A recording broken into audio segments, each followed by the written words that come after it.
Hello everybody, welcome back to another mini Meet the Masters homeschool art. So today we're talking about another Renaissance artist, Albrecht Dürer. So Albrecht Dürer.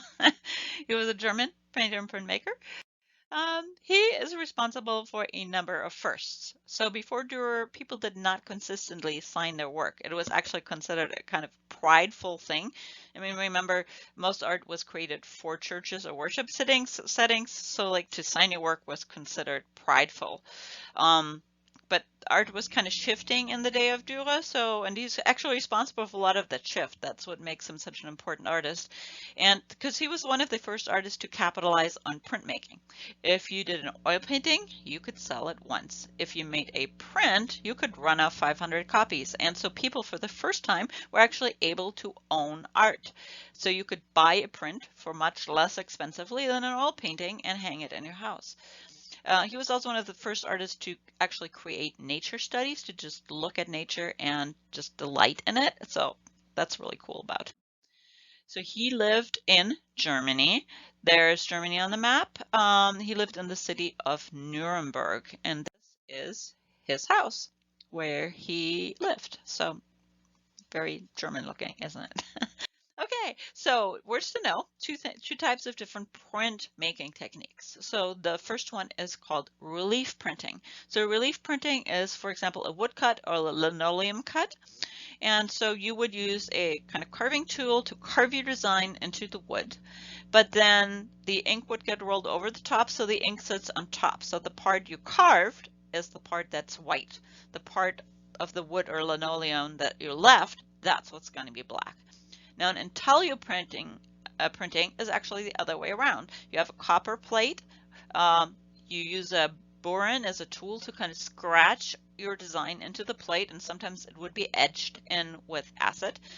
But then you roll the ink on, you rub all the ink off, so the only ink remaining is sitting in those tiny little lines on your copper plate. And so the part that you use, your design that you carved in, that's the part that will be black, and the part on top that is left, that's the part that will be white. So it's actually the opposite. So those are the two different types of prints that Albrecht Dürer did. So this is another thing he did was he did a ton of self-portraits. Dürer was a huge fan of Dürer.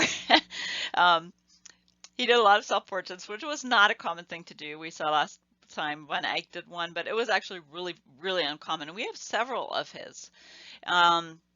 He was a very good self-promoter, very much of a social climber. He wanted to become he started out just kind of painting as a painting apprentice, and he set himself the goal. He wanted to become the court painter for the emperor, and that's exactly what he managed to accomplish. So today, he was very good at promoting himself. So today he would have done super great on Instagram. So anyways, this is his earliest self-portrait. He was only like 13, and that is an intaglio print, so that was etched into the print. So here we have another self-portrait. It has a young man while he was traveling and studying with other painters in Venice. And so this one may have been done to be sent to his intended bride, because this one was actually done on vellum, which is like a thin paper-like sheepskin. And so it could be rolled up and sent away very easily, unlike most of the oil paintings which were done on wooden panels. And he's holding this thistle, which is just considered a symbol for faithfulness. So maybe they're right about what that was intended for. And the inscription says, "Things happen to me as it is written on high." So it's kind of my life goes as ordained by God. So from this point on, you will see his monogram. As I said, he was the first person to consistently sign his work, so we know what work he created. So look for that AD. It's sometimes hidden very well in the artwork, but it's in every artwork. So you can pause the video when we get to each piece and see if you can spot the AD. So here's another self-portrait that he did. So he was 26 years old. You have that lovely landscape in the background. And then this one is the self-portrait from 1500. And the last two were done in kind of kind of half side view like that, and that was considered the most difficult pose to paint. Well, this one he is actually doing a full frontal view, and he looks almost like Jesus-like, and some people think that was intentional because again, Dürer was pretty impressed with Dürer. Anyway, so and this one is actually full of hubris anyways, because the clothes he painted himself in, at that point he would have not been allowed to wear them. The kind of fur he's wearing there were laws in Nuremberg that actually spelled out what you were allowed to wear, and that kind of fur was reserved for like nobility and city councilmen, that kind of thing, very wealthy merchants. And he was not any of those things at that point. So he kind of painted himself the way he wanted to be in the future.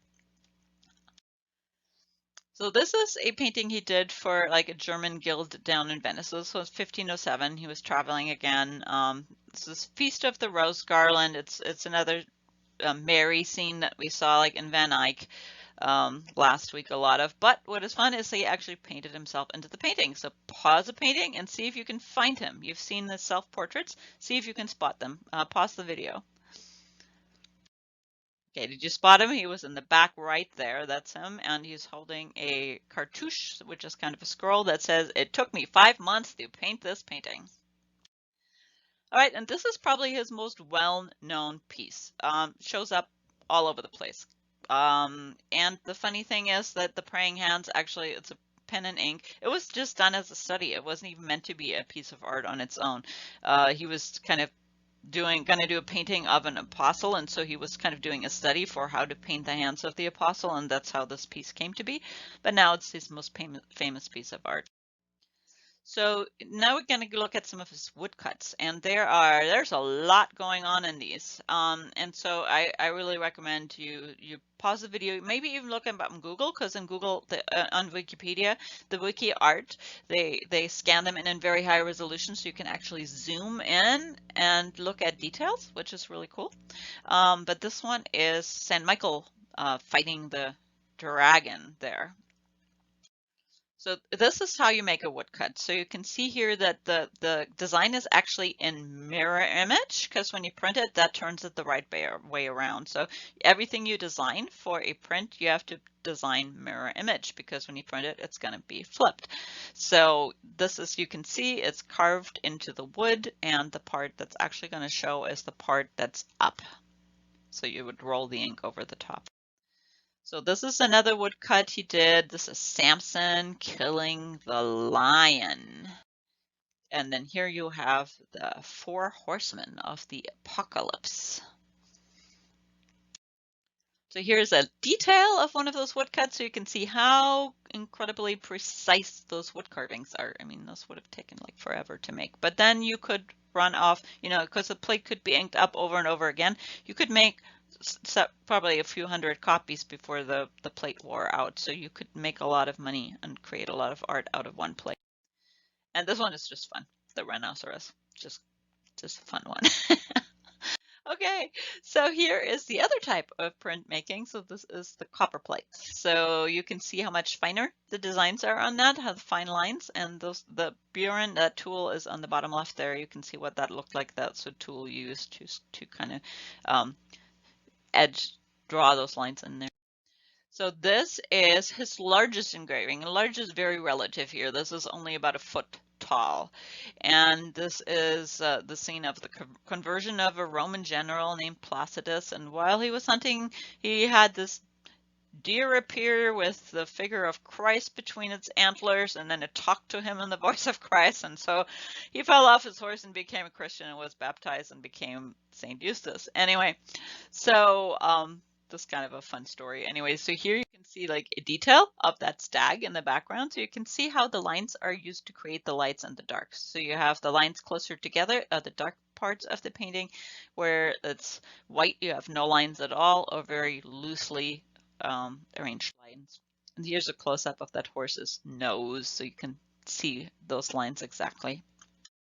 All right, and then we have three pieces here that kind of work together as kind of his masterpiece series. So you have the one that kind of talks about spiritual life, one that talks kind of about physical life, and one that talks about emotional life. So this is the spiritual one, Saint Jerome, who's supposed to have translated the Bible.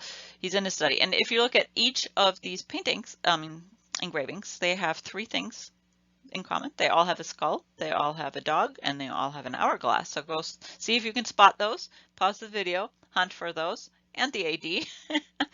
Okay, so the dog is a symbol for faithfulness. The hourglass is a symbol for life, and kind of life passing through the hourglass. And then the skull is a symbol for death, because a lot of the painters were kind of like, remember death so that you live your life well.